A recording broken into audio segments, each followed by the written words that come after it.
Oke, ini ada beberapa mantan flagship yaitu dari Samsung, Huawei, dan Sony Xperia. Ini adalah Samsung Galaxy S10 5G, Samsung Galaxy Note 9, Huawei Mate 20 Pro, dan Sony Xperia One. HP ini keluaran sekitar tahun 2018 dan 2019 yang lalu. Menurut aku HP ini masih cukup menarik dibahas di tahun ini. Pertanyaannya, kenapa mantan flagship? Tentu soal desainnya ya, karena mantan flagship desainnya menurut aku masih cukup menarik. Meski umurnya sudah cukup lama yaitu sekitar 3 tahun, bahkan ada yang 10 tahun, tapi desainnya masih cukup menarik dibuat tongkrongan. Keempat dari mantan flagship ini mempunyai karakter dan desain yang berbeda-beda, seperti contohnya Samsung yang menggunakan layar lengkung, Huawei yang menggunakan layar lengkung, dan Sony Xperia One yang menggunakan desain minimalis tapi ini layarnya panjang ya, yaitu rasionya 21:9. Tentu desainnya sangat unik sekali. Dan untuk soal desain sih ini selera ya, tapi aku milih ke Samsung Galaxy S10 5G, desainnya yang lebih kekinian. Untuk desain bagian belakangnya pun ini berbeda-beda ya. S10 5G ini kameranya ke samping, Samsung Galaxy Note 9 ini kameranya ke samping, ada fingerprintnya di bagian bawah. Dan untuk Mate 20 Pro ini kameranya berbentuk kotak, sedangkan Sony Xperia One ini kameranya memanjang ke atas dan ke bawah. Tentu dari keempat HP ini mempunyai desain dan karakter yang berbeda-beda. Untuk build quality-nya tentu HP flagship itu menggunakan build quality yang sangat solid sekali. Keempat HP ini sudah menggunakan frame aluminium ya, tentu sangat kokoh sekali di HP ini. Jadi untuk pegangannya pun HP ini sangat enak sekali buat di genggaman, terasa solid saat digenggam di tangan. Terus untuk bagian belakangnya pun HP ini sudah tercover dengan Corning Gorilla Glass 6 untuk Samsung Galaxy S10 5G dan Gorilla Glass 5 untuk Samsung Galaxy Note 9, Huawei Mate 20 Pro, dan Sony Xperia One. Terus untuk bagian depannya pun ini sudah Corning Gorilla Glass 6 dan Corning Gorilla Glass 5 ya, tergantung tipe dan jenis HP-nya itu. Kenapa mantan flagship? Di samping soal harga, tentu juga di fitur-fiturnya. Mantan flagship itu biasanya fiturnya menggunakan fitur flagship dan cukup lengkap di HP itu. Contohnya seperti ini yang ada di Samsung Galaxy S10 5G ini. Jadi HP ini bisa menjadi power bank lewat wireless charging. Ada fitur yang namanya near cable wireless charging ya. Jadi apabila ini diaktifkan, otomatis HP ini bisa menjadi power bank lewat wireless charging. Ini saya praktekkan menggunakan Samsung Galaxy Note 9 dan ini bisa mengecas menggunakan wireless charging di Samsung Galaxy Note 9. Fitur ini pertama kali diperkenalkan di Samsung Galaxy S10 series ya, seperti S10e, S10 Plus, dan S10 biasa, dan S10 5G ini. Di Huawei Mate 20 Pro juga ini bisa menjadi power bank ya untuk HP Huawei Mate 20 Pro. Dan fitur ini bisa digunakan untuk mengecas HP-HP yang sudah mendukung wireless charging. Di Sony Xperia One tidak bisa digunakan ya, karena Sony Xperia One tidak ada wireless chargingnya, jadi tidak bisa digunakan di Sony Xperia One. Fitur berikutnya yaitu NFC ya. Keempat HP ini sudah mendukung NFC tentunya. Meski HP-HP terbaru keluaran zaman sekarang kebanyakan sudah ada NFC-nya, tapi di mantan flagship tentu sudah terjamin ada NFC-nya. Karena ini adalah fitur wajib yang harus dimiliki oleh HP flagship pada umumnya. Yang sekelas HP Symbian flagship zaman dulu pun sudah memiliki NFC ya. Karena ini adalah fitur yang wajib dimiliki oleh HP sekelas flagship.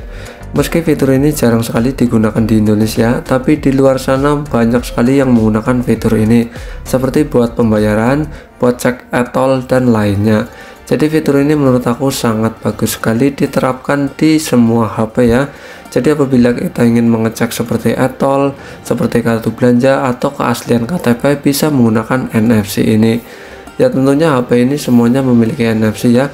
Dari Samsung Galaxy S10 5G, Samsung Galaxy Note 9, Huawei Mate 20 Pro, dan Sony Xperia One semuanya memiliki NFC tentunya. Apakah kalian sering menggunakan NFC dan seberapa penting NFC buat kalian? Monggo tulis di kolom komentar ya bos ya. Terus ada lagi fitur yang sering digunakan di HP-HP flagship yaitu wireless charging. Di Samsung Galaxy S10 5G ini tentu sudah ada wireless chargingnya ya.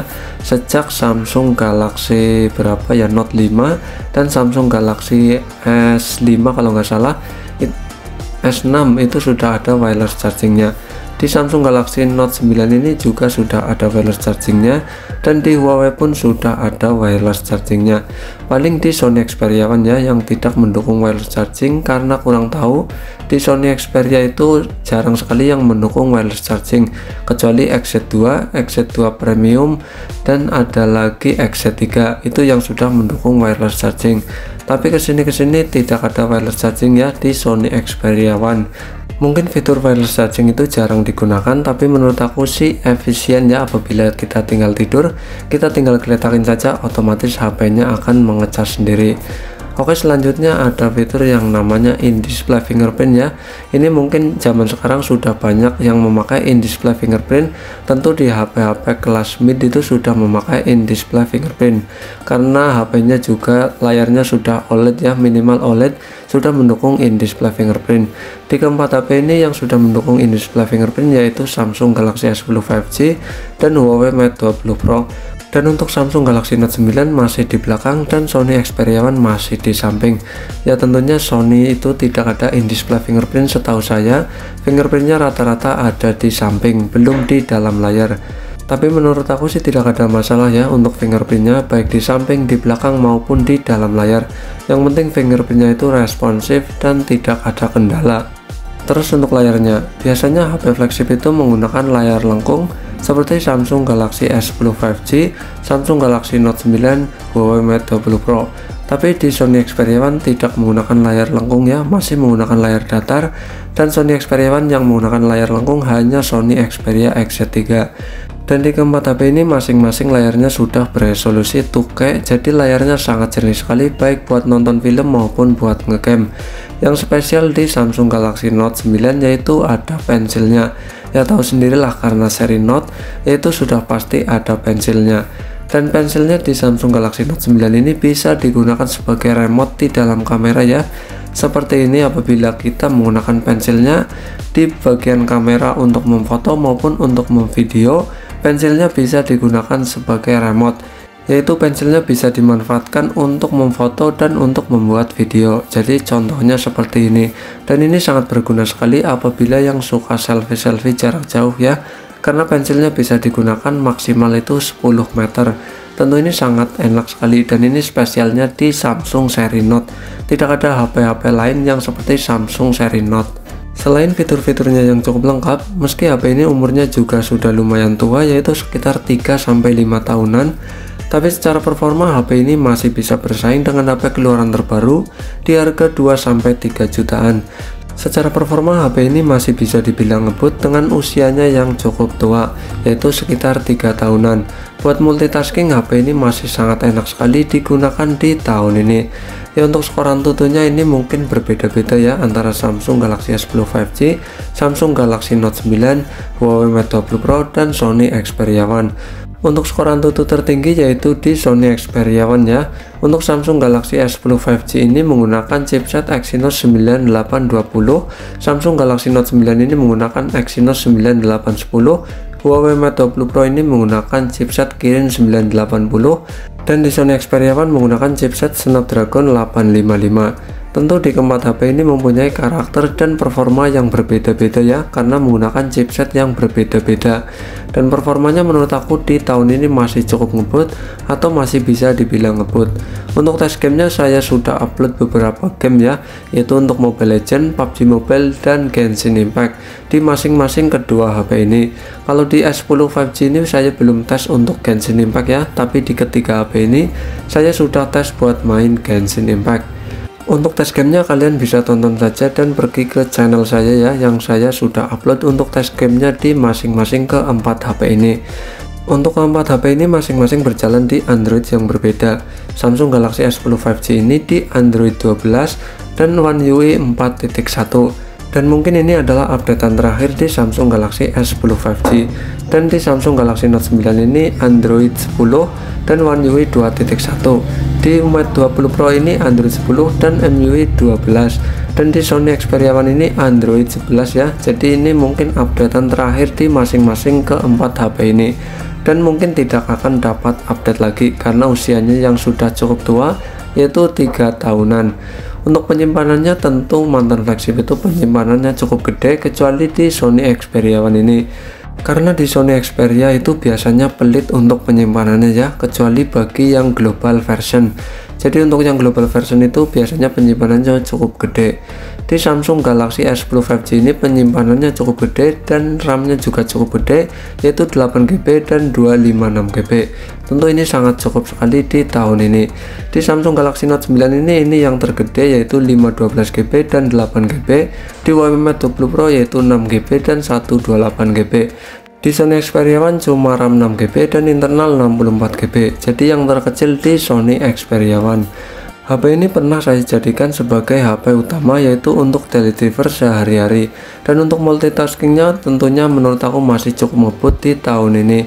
Buat kebutuhan sehari-hari masih sangat mendukung sekali, dan menurut aku masih cukup worth it, atau masih bisa dibilang worth it lah di tahun ini. Secara performa HP ini juga masih cukup ngebut atau masih bisa dibilang ngebut. Di HP mantan flagship atau HP flagship tentu untuk sensornya itu cukup lengkap, terutama yaitu untuk giroskop dan sensor magnetiknya, yaitu untuk kompas ya. Giroskopnya itu bisa buat permainan yang membutuhkan giroskop, seperti yang ada di Samsung Galaxy S10 5G ini. Terus untuk sensor yang menurut aku cukup lengkap yaitu di Samsung Galaxy Note 9 ya, yaitu ada sensor detak jantung dan juga ada sensor iris scannernya. Sedangkan di Samsung Galaxy S10 ini tidak ada sensor iris scanner ya. Mungkin sensor iris scanner ini yang terakhir di Samsung Galaxy Note 9, dan di atasnya itu tidak ada lagi sensor iris scanner. Terus di Huawei Mate 20 Pro sensornya juga cukup lengkap, yaitu ada giroskop dan ada sensor magnetiknya. Jadi buat teman-teman yang sering menggunakan sensor-sensor seperti ini, HP mantan flagship itu menurut aku masih worth it di tahun ini atau tahun-tahun berikutnya. Terus di Sony Xperia One juga sensornya cukup lengkap, yaitu ada giroskop, ada sensor magnetik, dan ada sensor lainnya. Dan ini menurut aku sangat worth it sekali digunakan di tahun ini atau tahun berikutnya. Untuk spekernya pun dari keempat HP ini sudah menggunakan speaker stereo ya. Di S10 5G ini sudah mendukung speaker stereo juga, dan masih ada lubang jack audionya di bagian atas dan di bagian bawah, yaitu speaker stereonya. HP ini juga sudah mendukung Dolby Atmos tentunya, karena ini menurut aku fitur wajib di mantan flagship atau di HP-HP flagship terbaru untuk sekarang. Dan di Samsung Galaxy Note 9 pun sudah mendukung stereo speaker ya. Untuk stereo speakernya yaitu di bagian bawah dan di bagian atas, yaitu bagian earpiece-nya. Dan HP ini juga sudah mendukung Dolby Atmos. Tentu suaranya lebih keluar dibandingkan HP yang tidak mendukung Dolby Atmos. Dan untuk Huawei sudah mendukung stereo speaker juga, tapi saya rada kecewa ya untuk Huawei. Meski speakernya sudah mendukung Dolby Atmos, tapi suara speakernya yaitu rada mendem. Speakernya ada di lubang Type-C ya, jadi ini menurut aku ketutupan Type-C, dan di bagian bawah layar bukan di bagian earpiece. Tentu speakernya rada mendem. Untuk reviewnya kalian bisa tonton di channel ini. Dan untuk Sony Xperia One juga speakernya sudah mendukung Dolby Atmos dan sudah stereo speaker. Speakernya ada di bagian bawah ya, sama seperti Samsung Galaxy Note 9 dan Samsung Galaxy S10 5G, dan juga di bagian atas yaitu di bagian earpiece. Karena stereo speaker itu biasanya cuma diterapkan di HP kelas premium dan kelas flagship, dan biasanya tidak diterapkan di HP-HP kelas low. Terus untuk fitur kameranya biasanya di mantan flagship itu cukup lengkap, yaitu sudah mendukung OIS, ada ultrawide dan ada wide. Ini 12 megapiksel, 12 megapiksel dan 16 megapiksel, dan 0,3 megapiksel 3D TOF. Dan di Samsung Galaxy Note 9 ini juga sudah mendukung OIS, tapi ini tidak ada ultrawide ya. Jadi ini cuma 12 megapiksel dan 12 megapiksel. Ini sudah mendukung OIS juga dan ada sensor detak jantung. Terus di Huawei Mate 20 Pro yang kameranya paling gede di keempat HP ini, yaitu 20 megapiksel, 40 megapiksel dan 16 megapiksel. Dan ini sudah ada ultrawide dan ada wide, dan sudah mendukung OIS juga. Dan untuk Sony Xperia One kameranya mirip Samsung Galaxy Note 9, yaitu 12 megapiksel, 12 megapiksel dan 12 megapiksel. Dan ini juga sudah ada ultrawide dan wide ya, dan sudah mendukung OIS juga. Tentu kameranya cukup menarik dan sangat stabil sekali buat perekaman video. Di sini saya ada HP kelas low keluaran dari Infinix, yaitu Infinix Hot 30i yang menggunakan kamera beresolusi cukup tinggi, yaitu 50 megapiksel. Di sini saya akan membandingkan antara kamera 50 megapiksel dan kamera 12 megapiksel. Di sini saya akan membandingkan yaitu antara Infinix Hot 30i dan Samsung Galaxy Note 9 yang masing-masing mempunyai kamera yang megapikselnya cukup jauh. Note 9 12 megapiksel, Hot 30i 50 megapiksel. Tentu secara resolusi kameranya jauh banget ya, antara 50 megapiksel dan 12 megapiksel. Tapi ini bukan tentang megapiksel, dan ini tentang karakter kamera yang dibawaannya dan juga chipset yang dibawakan dari HP-nya itu. Untuk perbandingannya seperti ini, yang bawah itu Samsung Galaxy Note 9 dan yang atas itu Infinix Hot 30i. Tentu lebih jernih di Samsung Galaxy Note 9 ya, meski kameranya cuma 12 megapiksel, tapi untuk ketajaman dan kejernihannya lebih ke Samsung Galaxy Note 9 dibandingkan Infinix Hot 30i yang menggunakan kamera 50 megapiksel. Kenapa saya lebih memilih mantan flagship dibandingkan HP kelas mid? Tentu soal harganya yang sudah terjangkau, yaitu 2,5 sampai 4 jutaan, dan kita sudah mendapatkan fitur flagship ya, meski sudah rada ketinggalan zaman ya, tapi fitur ini biasanya tidak ada di HP-HP kelas mid maupun kelas low, dan menurut aku harganya juga sudah sangat terjangkau sekali untuk zaman sekarang, dan kita juga sudah mendapatkan performa yang masih lumayan ngebut di tahun ini. Oke, jadi cukup sekian ya bos ya, terima kasih, mantul.